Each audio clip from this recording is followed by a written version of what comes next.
Warning, while no animals were harmed in the making of this show, you should not attempt to engage or interact with animals you see in the wild without a license. And whatever you do, don't do this. Hey guys, I'm Reptile Riff, and today's special guest, the Mexican Bufo Toad. I'm an animal educator who's been trained to deal with wild animals, and I'm out here in the Everglades showing you what not to do when you encounter wildlife. Whatever you do, don't do this. Hey guys, I'm Reptile Riff. Now we're out here in South Florida to look for the Bufo Toad, also known as the cane toad or the marine toad. The toads are not too far out in the Everglades, but they do stay to these local areas and disturbed habitat. So we're gonna go ahead and try to look for some. Farmers were getting their crops eaten, the sugar cane.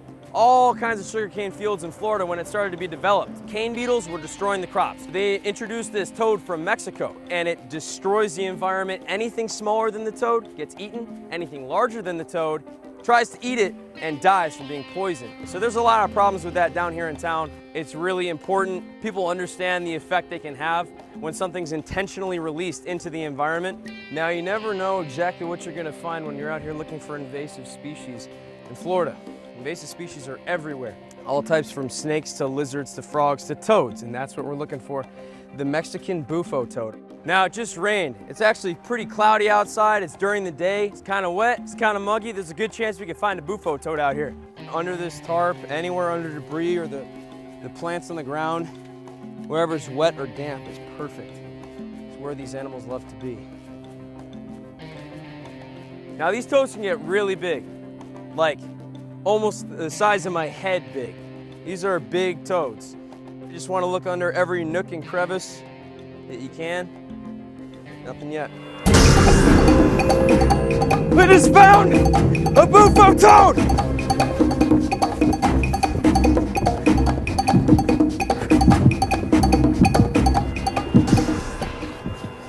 All right, guys.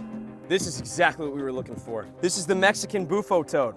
It looks like he's got warts. You can't actually get warts just from touching a toad. It's just a myth. Now, what he does do is pee all over you because he gets real scared, and that's his first line of defense. Makes him taste gross. Now, you see what he's doing right now? He's puffing up his body to look real big. He's doing that because that deters any predators from wanting to swallow him whole. It at least doubles the size of the animal. He swells up, and then the snake does not want to eat him anymore. Now, something really cool about this beautiful little toad, you can see that clear membrane eyelid. It's like having tinted windows for your eyes. Eyes are a dead giveaway for most predators, what they look for in their prey. So he just closes that eyelid and he can see through that clear part. It's kind of camouflaged. If you come across the Bufo Toad, don't touch it and then touch your face. Eyes, nose, mouth, anything, you will get poisoned. This Bufo Toad is highly toxic and kills small mammals from its poison right there on the back of its neck.